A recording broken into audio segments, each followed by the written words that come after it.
A guerra não dá trégua, e os últimos desdobramentos na linha de frente são prova disso.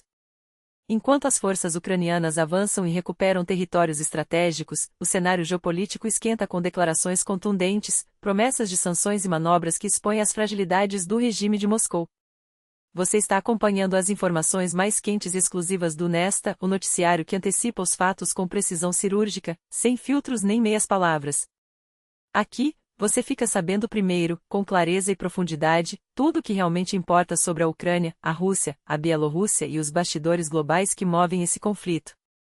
E hoje, o destaque é o campo de batalha, onde os soldados ucranianos estão escrevendo mais uma página de resistência. Os defensores da Ucrânia conquistaram vitórias significativas nas últimas horas, segundo relatórios do projeto Deep State, referência em inteligência militar. Várias localidades na região de Donetsk foram retomadas pelas tropas de Kiev, incluindo a comunidade de Vladimiriva, agora livre da ocupação inimiga.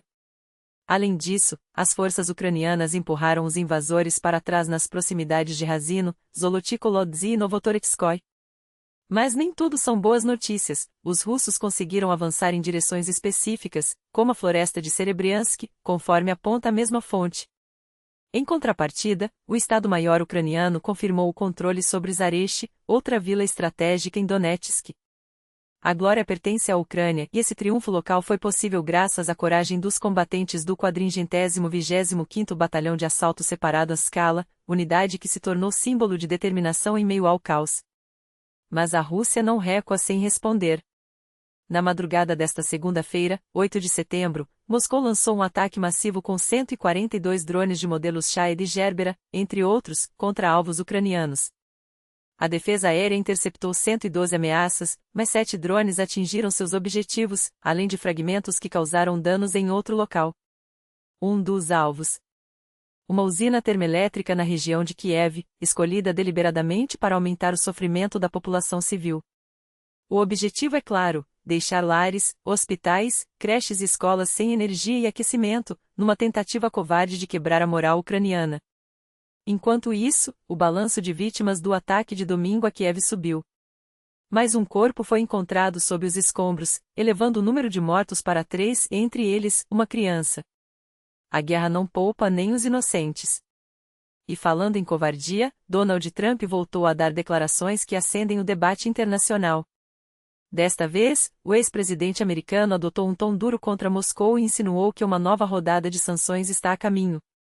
Questionado se estaria disposto a intensificar as medidas, respondeu com um sim categórico, embora sem detalhes. Mas o mais intrigante, Trump revelou que, nos próximos dias, fará uma ligação direta para Vladimir Putin. Sim, você leu certo, uma conversa telefônica com o próprio czar do Kremlin, seguida de reuniões com aliados europeus. A Europa vai nos visitar, e acho que vamos resolver isso, afirmou, como se o futuro da Ucrânia pudesse ser decidido em poucos dias de negociações. Enquanto isso, muitos se perguntam, onde estão as ações concretas? O que adianta prometer sanções se a primeira rodada nem sequer foi efetiva? Afinal, enquanto a Casa Branca cogita resolver tudo no telefone, o Senado americano não tem meias palavras, chamam Putin de mentiroso e assassino, e exigem uma resposta contundente. O senador republicano Tom Tillis foi direto: Trump se encontrou com Putin há 3 semanas. Desde então, o ditador russo se reuniu com outros autocratas para conspirar contra os Estados Unidos, voltou a Moscou e autorizou o maior ataque aéreo contra a Ucrânia desde o início da invasão. Chega de tolerar esse criminoso. As palavras soam como um ultimato e mostram que, em Washington, cresce a pressão por medidas drásticas contra o regime de Putin. Mas a Ucrânia não fica apenas na defensiva. As forças armadas ucranianas desferiram um golpe certeiro na logística russa, desta vez dentro do território inimigo. Soldados do 58º Batalhão Mecanizado, apoiados por unidades de drones e reconhecimento, destruíram 2 pontes cruciais usadas pelos invasores para transportar munição e tropas. A operação, realizada com drones FPV equipados com fibra ótica, explodiu as estruturas com uma potência amplificada por minas que os próprios russos haviam plantado, uma ironia do destino que virou a própria armadilha contra eles. Enquanto isso, o presidente ucraniano, Volodymyr Zelensky, não poupou críticas a Trump.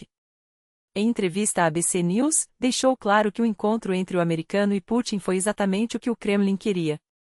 Acho que Trump deu a Putin o que ele desejava. Putin queria muito se encontrar com o presidente dos Estados Unidos, não comigo. Ele quer fotos, vídeos, provas de que é tratado como um igual. Infelizmente, conseguiu. Zelensky lembrou que, em 2021, Trump recebeu Putin em um encontro em Cálido, no Alasca, enquanto a ele, Zelensky, foi negada até uma reunião prometida. O contraste é brutal, de um lado, cortesia e diálogos, e de outro, bombardeios e sangue. E como se a guerra não bastasse, até os propagandistas do Kremlin estão dando sinais de que algo não vai bem. Margarita Simonyan, uma das vozes mais ferrenhas da máquina de propaganda russa, anunciou que passará por uma cirurgia de emergência devido a uma doença grave, não revelou o diagnóstico, mas mencionou que é na região torácica. Coincidência ou não, seu marido, Tigran Keusayan, outro aliado incondicional de Putin, entrou em coma no ano passado. Parece que a família que viveu anos louvando um líder eterno agora enfrenta uma realidade que desmente suas próprias narrativas. Afinal, há poucas semanas, Putin se gabava na China de que a ciência russa estava perto de vencer a morte. Será que seus fiéis seguidores estão pagando o preço por tanta lealdade cega? Enquanto isso, o terror não conhece fronteiras. Em Jerusalém, 2 homens armados abriram fogo contra um ônibus, matando 5 pessoas e ferindo outras 11, 6 delas em estado grave. Os atiradores foram neutralizados na hora, com a ajuda de um civil que agiu ao lado das forças de segurança. O primeiro-ministro israelense, Benjamin Netanyahu, foi categórico: estamos em guerra contra o terrorismo, o regime do Houthis e o Irã, em Gaza, no Líbano, contra o Hezbollah e em todas as frentes. Não vamos recuar. Vamos intensificar nossas operações até alcançarmos todos os nossos objetivos. Grupos como Hamas e Jihad Islâmica elogiaram o ataque, chamando os terroristas de resistentes, mas não assumiram a autoria. Mais um lembrete de que a violência se espalha como um vírus. E falando em ameaças que se aproximam, a Polônia recebeu um alerta inquietante. Perto da cidade de Terespol, na província de Lublin, foi encontrado os restos de um drone não identificado próximo à fronteira com a Bielorrússia. Embora não haja vítimas, o incidente gerou tensão máxima entre as forças de segurança locais, que isolaram a área e analisam os riscos. Fontes não oficiais sugerem que se trata de um drone russo, possivelmente usado para distrair os sistemas de defesa aérea enquanto outras operações ocorrem em sigilo. A guerra está cada vez mais perto de se tornar um pesadelo regional. E para fechar com um sabor amargo de impunidade, mais um prisioneiro político morreu nas mãos do regime de Alexander Lukashenko. Andrei Podnebny, detido no presídio de Mogilev, não resistiu às condições desumanas da prisão número 15. Sua mãe, Valentina, anunciou a tragédia nas redes sociais: tiraram a liberdade do meu filho, depois tiraram sua vida.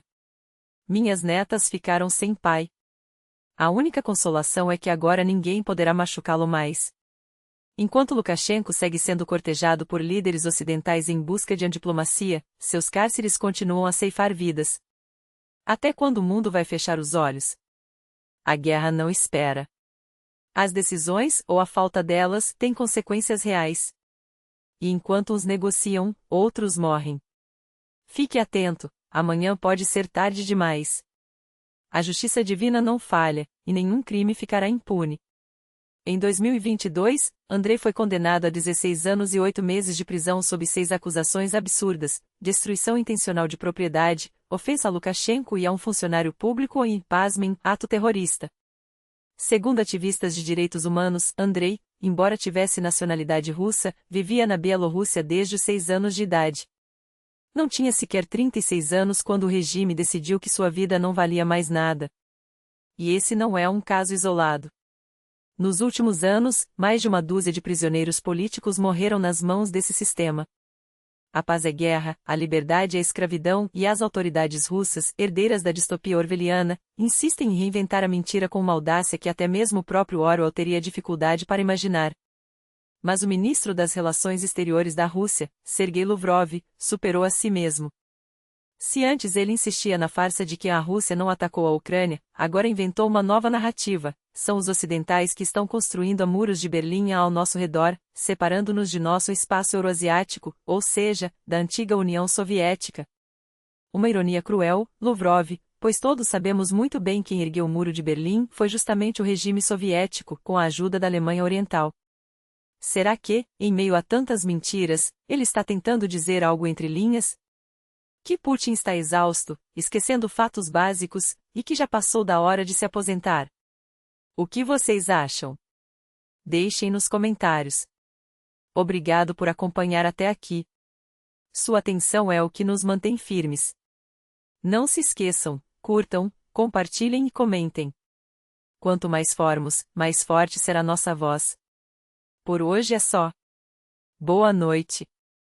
Até a próxima e que as notícias sejam melhores do que as que temos hoje.